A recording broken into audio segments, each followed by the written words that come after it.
Sénèque, lettre à Lucilius. Lettre 1, sur l'emploi du temps. Suis ton plan, cher Lucilius, reprends possession de toi-même.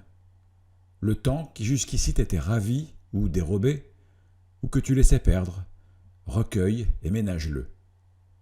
Persuade-toi que la chose a lieu comme je te l'écris. Il est des heures qu'on nous enlève par force, d'autres par surprise, d'autres coulent de nos mains. Or, la plus honteuse perte est celle qui vient de négligence. Et, si tu y prends garde, la plus grande part de la vie se passe à mal faire, une grande à ne rien faire, le tout à faire autre chose que ce qu'on devrait. Montre-moi un homme qui mette au temps le moindre prix, qui sache ce que vaut un jour, qui comprenne que chaque jour il meurt en détail. Car c'est notre erreur de ne voir la mort que devant nous. En grande partie déjà, on l'a laissée derrière. Tout l'espace franchi est à elle. Persiste donc, ami, à faire ce que tu me mandes. Sois complètement maître de toutes tes heures. Tu dépendras moins de demain si tu t'assures bien d'aujourd'hui.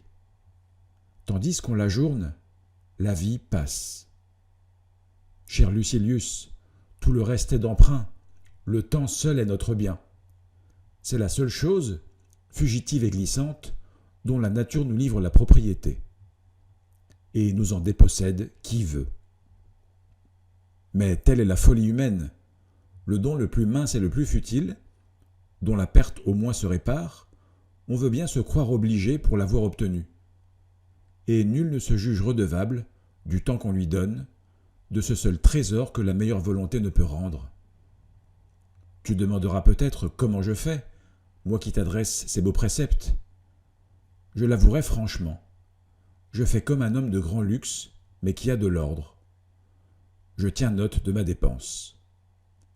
Je ne puis me flatter de ne rien perdre, mais ce que je perds, et le pourquoi et les comment, je puis le dire, je puis rendre compte de ma gêne.